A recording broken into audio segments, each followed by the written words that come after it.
নমস্কাৰ মই সুচিন শ্যামন্ত বৰা আৰু আপোনালোক সকলোকে মোৰ আজিৰ আন এটা ভিডিঅ'ৰ মাজলৈ জনাইছোঁ স্বাগতম। এতিয়া নিশা 1 বাজু আৰু মই আছোঁ এতিয়া মহানগৰীৰ কমাৰ্চ পইণ্টত। আৰু কিহৰ কাৰণে নিশাখন ওলাই আহিলোঁ আপোনালোক হয়তো নিশ্চয় জানিবলৈ মন গৈছে। মোৰ পাছফালে সৌ দূৰত এখন দেখিছেনে টমটম গাড়ী ৰৈ আছে। প্ৰকৃততে সেইখন টমটম বুলি ক'লে ভুল কোৱা হ'ব, কিয়নো এখন টমটমত বিভিন্ন ধৰণৰ সা সামগ্ৰী উপলব্ধ হয়। বিশেষকৈ নিশাৰ ভাগত 12 বজাৰ পিছত মহানগৰীৰ দোকানবোৰ যিহেতুকে বন্ধ হৈ যায়, তাৰ পিছতেই এই যুৱকজন দেখিছে এই টমটমখনত বিভিন্ন সা সামগ্ৰী লৈ তেওঁ মহানগৰীৰ ইমূৰৰ পৰা সিমূৰলৈ ঘূৰি থাকে, য'ত নিশাৰ ভাগৰ যি লোকসকল কৰ্মব্যস্ততাৰ কাৰণে মহানগৰীত থাকে, ৰাজপথত তেওঁলোক কাম কৰি থাকে, তেখেতসকলৰ সুবিধা হয়। বিশেষকৈ এইফালেদি যাওঁতে বাতৰসকলৰো বহু সুবিধা হয়। এই টমটমৰ যিখন আপুনি দেখিছে দোকানৰ আকাৰ দিবলৈ চেষ্টা কৰিছে, এই দোকানখনত বিভিন্ন সা সামগ্ৰী উপলব্ধ হৈছে। মই আপোনাক পোনে পোনে সেই বস্তুবোৰ দেখিবলৈ যত্ন কৰিম। এখন দেখিছে টমটম, খুব ধুনীয়াকৈ টমটমখন এখন দোকানত ৰূপ দিছে।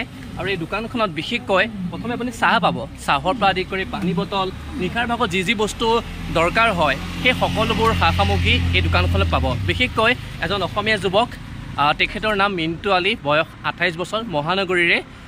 এই 28 বছৰ বয়সতো তেখেতে নিশাৰ ভাগত এনেদৰে এখন আপুনি দেখিছে টমটমত দোকানৰ ৰূপ দি পেলাই ইফালৰ পৰা সিফালৈ ঘূৰি ফুৰিছে। বিশেষকৈ বহু যুৱক যুৱতীৰ কাৰণে এই যুৱকজন আজিৰ দিনটোত আদৰ্শ হৈ পৰিছে। আপুনি দেখিছে নিশাৰ ভাগত যি বিশেষকৈ প্ৰয়োজন হয় সেই সা সামগ্ৰীবোৰ উপলব্ধ হয়। মিণ্টুদাক মই আপোনাক দেখুৱাইছোঁ। তেখেত ইতিমধ্যে পপুলাৰ হ'ল, আশিষ বিদ্যাৰ্থী, তেওঁ এটা ডাঙৰ এক্টৰ, তেখেতেও এখেতৰ ভিডিঅ' বনাইছে। মই এই ভিডিঅ'টো চাই আজি ইয়ালৈ আহিছোঁ, সেইটো ক'ব লাগিব।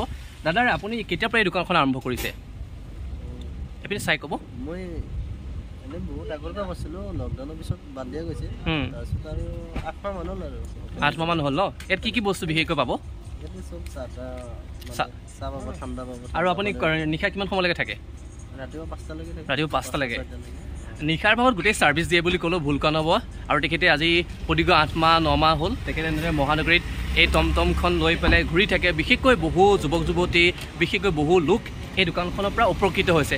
নিশাৰ ভাগত মই ইতিমধ্যে কৈছোঁ দোকানবোৰ বন্ধ হৈ যায়, কিন্তু তেনে সময়তে এই মিণ্টু দাই এই টমটমখন দেখিছে লৈ পেলাই ঘূৰি থাকে ৰাতিপুৱা 5 বজালৈকে, যিকণ সময়ত মানুহ আৰামত শুই থাকে। আৰু তেখেতক এটা বস্তু ধন্যবাদ দিবই লাগিব, বিশেষকৈ নিশাৰ ভাগতো বহু লোক মহানগৰীত কাম কৰি থাকে। তেনে সময়তে একাপ চাহ খাবলৈ খুব মন যায়, কিন্তু তেনে সময়তে এই মিণ্টু দাই চাহৰো যোগান ধৰে বা বিভিন্ন সা সামগ্ৰী এই দোকানখনত উপলব্ধ হয়।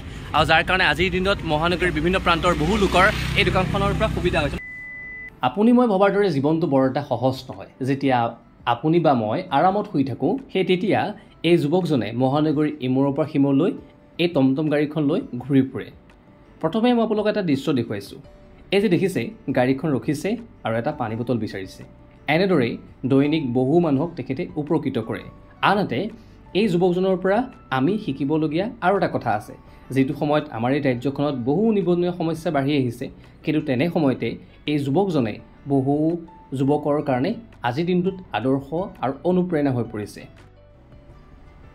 ইমান ৰাতিলৈকে উজাগৰে থাকি মইনো কিহৰ কাৰণে এই ভিডিঅ'টো বনালোঁ আপোনালোকে হয়তো নিশ্চয় ভাবিছে। প্ৰকৃততে এই যুৱকজনৰ কাহিনীটো মোৰ ভাল লাগিল। তেখেতে জীৱনৰ সৈতে যুঁজিছে, জীৱনৰ এই সংগ্ৰামখনত তেখেতে হাৰ মনা নাই। যিটো সময়ত আপুনি বা মই আৰামত শুই থাকোঁ, কিন্তু তেনে সময়তে তেখেতে গুৱাহাটী মহানগৰীৰ ইমূৰৰ পৰা সিমূৰলৈ ঘূৰি থাকে। এই যুৱকজনৰ পৰা আমি শিকিব লগা কথা বহুত আছে। এই যুৱকজনৰ পৰা যাতে আন 10জন উপকৃত হয় বা অনুপ্ৰাণিত হয়, সেইকাৰণে এই ভিডিঅ'টো বনালোঁ। আশা ৰাখিছোঁ আপোনালোকৰ এই ভিডিঅ' চাই ভাল লাগিল। এই যুৱকজনৰ কঠোৰ সংগ্ৰামৰ কাৰণে এটা লাইক কৰিবলৈ নাপাহৰিব। অতি সোনকালে আন এটা ভিডিঅ' লগ পাম। আজিলৈ ইমানেই, ধন্যবাদ।